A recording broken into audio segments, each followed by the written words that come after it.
Bom, é um prazer estar aqui e é um prazer ver os alunos e ver como que a gente vai chegar até o final dessa fala com todos engajados num movimento contra cyberbullying. Bem, a princípio pensei como poderia ser interessante participar desse evento com uma pletora de assuntos diferentes. A liberdade que nos dão de falar sobre aquilo que queremos é sempre algo tão que chega sempre em tão boa hora, né? Mas às vezes tem temas que são realmente necessários, são temas que são absolutamente importantes, principalmente depois que eu comecei a ver toda a programação e toda a sequência das falas, das palestras. E o que me chamou muita atenção é que, por acaso, e eu aprendi que não existe acaso, mas esse acaso me presenteou com essa última fala e eu pude assistir outras palestras que acabam me trazendo coisas interessantes também para falar. Por exemplo, quando o Ruben diz tudo é sobre reconhecimento. Ou então, quando se fala como é bom ser escutado, né? Ou então, quando se fala como é importante se fazer ser ouvido, né? E o cyberbullying vem justamente para dizer de tudo isso que é tão bom pelo compartilhamento, pela exposição, pelo conhecimento, mas também quais são os malefícios, de alguma forma, do meio digital quando não aproveitado para alguma coisa para o bem. E aqui a ideia não é de transformar isso em algo moralista ou purista, e sim para chamar atenção, para suscitar uma discussão realmente para como a gente pode se engajar num movimento contra o cyberbullying que comprovadamente tende a ser ainda mais agressivo, mais violento do que o bullying como a gente conhece, né? As escolas, os educadores, os alunos, os pais de alunos sabem o quanto essa é uma questão importante de ser discutida na escola, mas o bullying, de alguma maneira, ele não é silencioso, ele grita, né? Então, de alguma maneira, a gente vê. O cyberbullying, não. A gente não vê, a gente só vê os efeitos, a gente não ouve, né? E é sobre isso que eu gostaria de falar. Quando a gente fala sobre o número de vítimas, e eu não vou entrar nas estatísticas, mas dá para a gente ver, aqui no Brasil a gente tem muito pouco para falar sobre isso, mas muito pouca informação, poucos dados. Mas é interessante ver, por exemplo, nesses dados coletados no sul da Flórida, eu já fui cyberbullied, eu tenho sido cyberbullied, já fizeram comentários sobre mim que me feriram, comentários online, rumores online, já me ameaçaram de fazer algum tipo de comentário através de text messaging, porque muitas vezes a gente acha que o cyberbullying vai ser exposto no Facebook, mas esse não é o mais perigoso. O mais perigoso é aquele que vem numa mensagem silenciosa só para aquele destinatário. E muitas vezes sem a origem. E isso é muito complicado. Algumas pessoas tentaram ser como eu online, outras dizem já colocaram algumas fotos minhas online e já aconteceu uma ou duas ou mais vezes. Então, vocês vejam as estatísticas. Aqui é uma amostra aleatória de 10 a 18 anos de grandes escolas no sul dos Estados Unidos. E o que é tudo isso, né? De onde vem toda essa agressividade?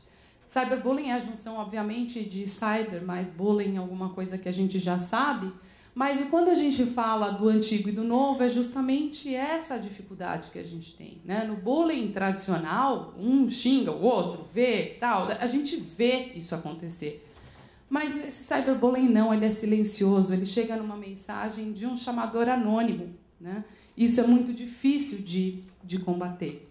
É mais fácil para os agressores, não carece de identificação.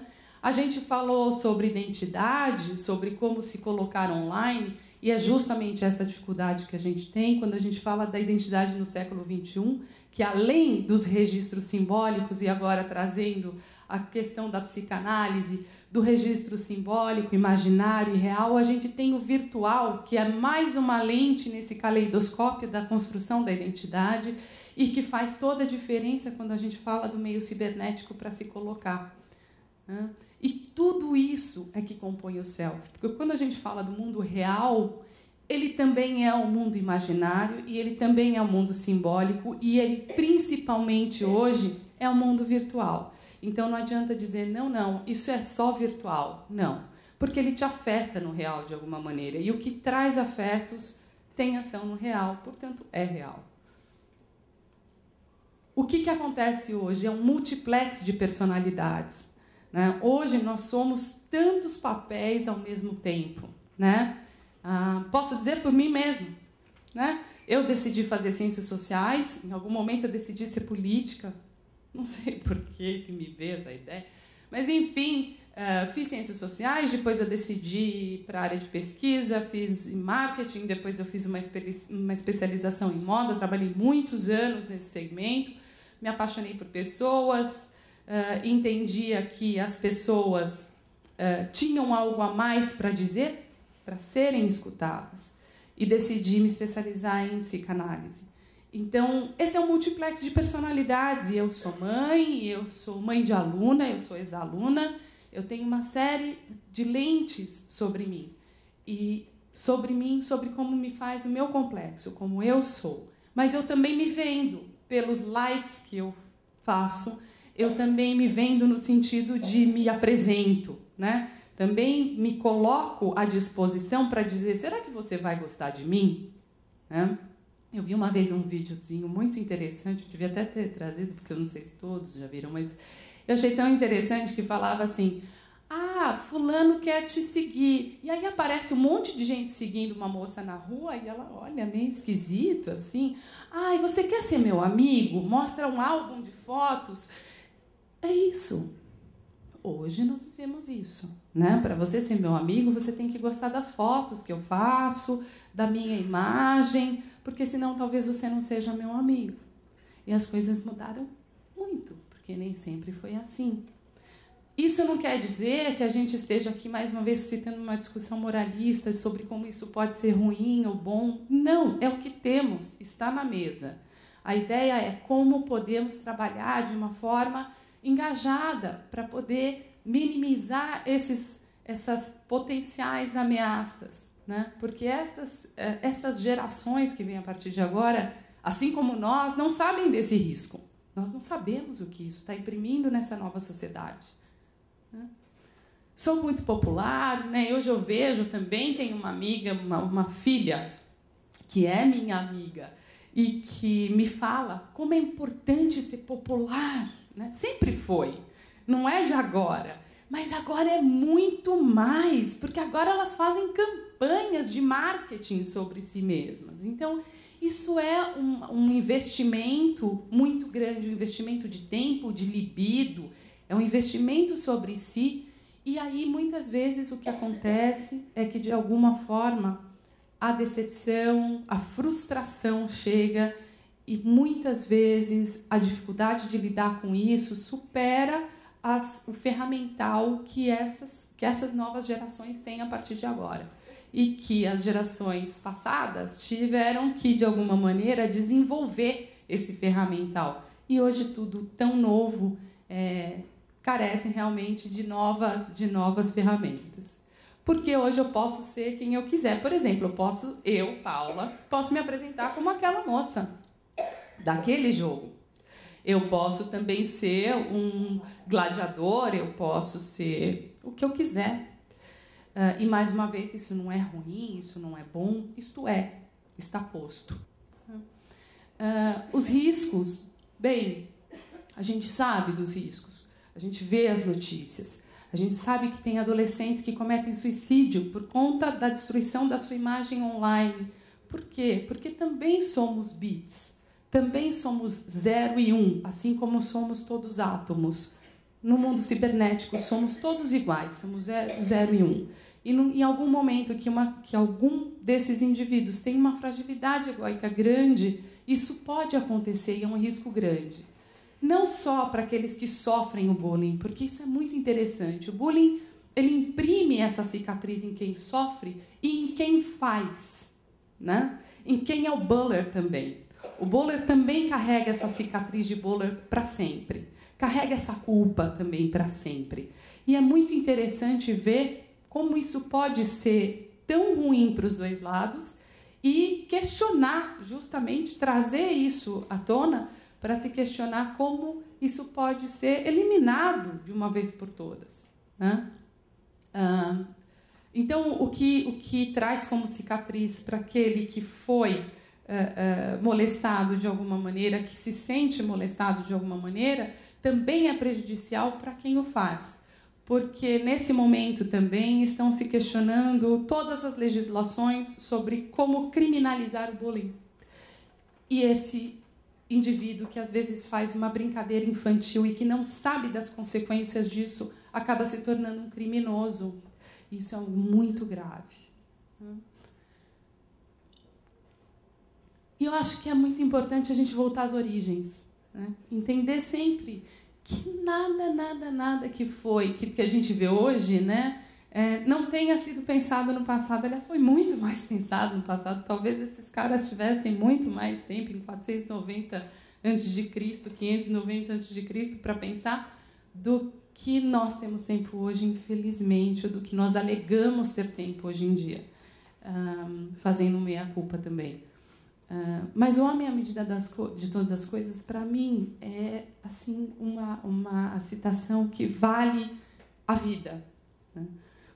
Por quê?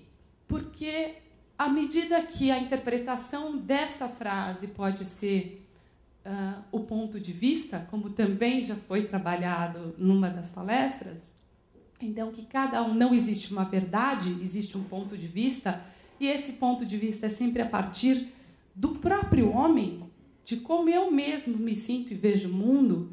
Então é correto também dizer que, e aí também parafraseando Protágoras, um sofista, então também seria correto dizer que se eu não quero que façam isso comigo, não faço isso para os outros também, né? Então é importante isso, porque na medida em que a gente coloca que não queremos sofrer bullying, também não podemos fazer.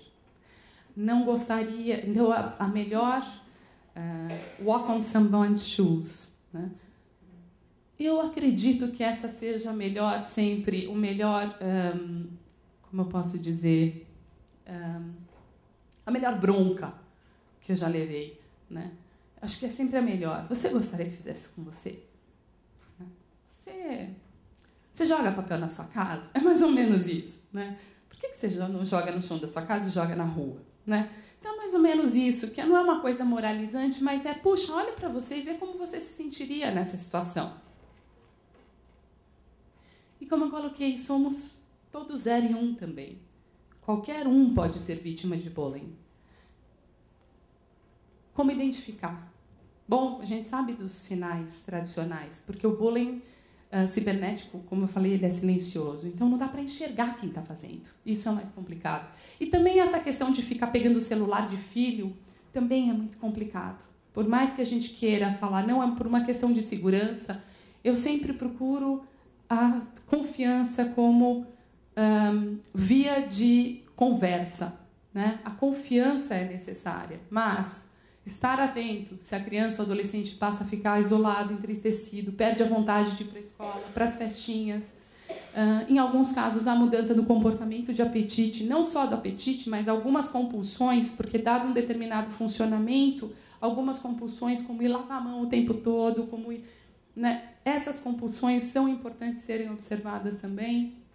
Ausência, irritabilidade excessiva, ausência no relato de trato com amigos, de conversas, de festinhas, um comportamento extremado, defensivo demais, agressivo demais, sempre também é sinal de alguma coisa que não está indo bem e que pode ser algo silencioso. Queda do rendimento escolar, isso... E crises de angústia, pânico, fobias. Eu não quero ir para aquela festa porque tem muita gente, eu não quero ir para o show, eu não quero sair de casa, eu não quero... Isso é muito importante de se observar. Isso pode denunciar cyberbullying. E o que fazer? Bom, é muito difícil tentar uma fórmula de bolo para isso, mas eu, particularmente, tendo passado por ciências sociais, tendo passado por marketing durante quase 15 anos, e agora na psicanálise, nada me faz pensar diferente do que criar uma grande campanha de sensibilização, né? Mas não uma grande campanha de sensibilização em que os alunos sejam o público-alvo. Não. Os alunos criem isso, né? Vocês são 7, mas vocês têm que criar tudo isso. Vocês têm que se apropriar desse tema, né? Porque a gente sabe que quem se engaja também começa a questionar isso de forma diferente, né? E criar uma campanha é algo bastante complexo. Não é simples. É construir uma mensagem-chave importante, que sensibilize a todos, que mostre em uma frase o que vocês estão querendo trazer. É trabalhar com recursos, juntar recursos, né? Porque é caro, fazer uma campanha de marketing é caro, a gente sabe. Então tem que promover de tudo, venda de bottoms, de água, para quê? Eu preciso fazer um site para ouvir, para ter um chat, para que essas vítimas de cyberbullying possam ser ouvidas de alguma maneira sem se expor. Então, eu preciso criar um site. Para criar um site, eu preciso de dinheiro. Para dinheiro, vou criar uma campanha.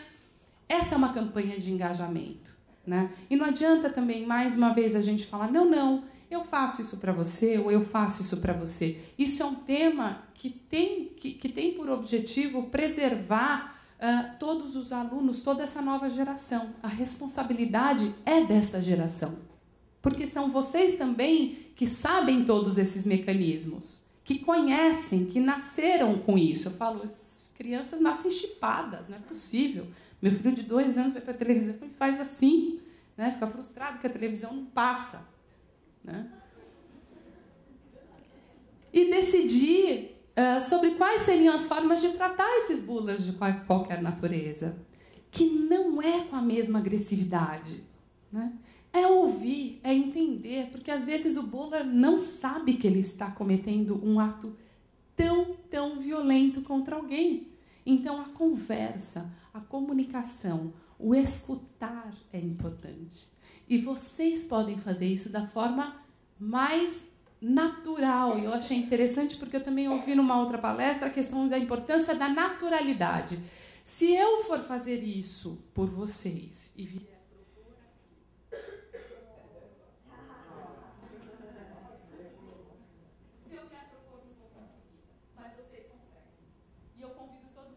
mais calmo e parar com o cyberbullying.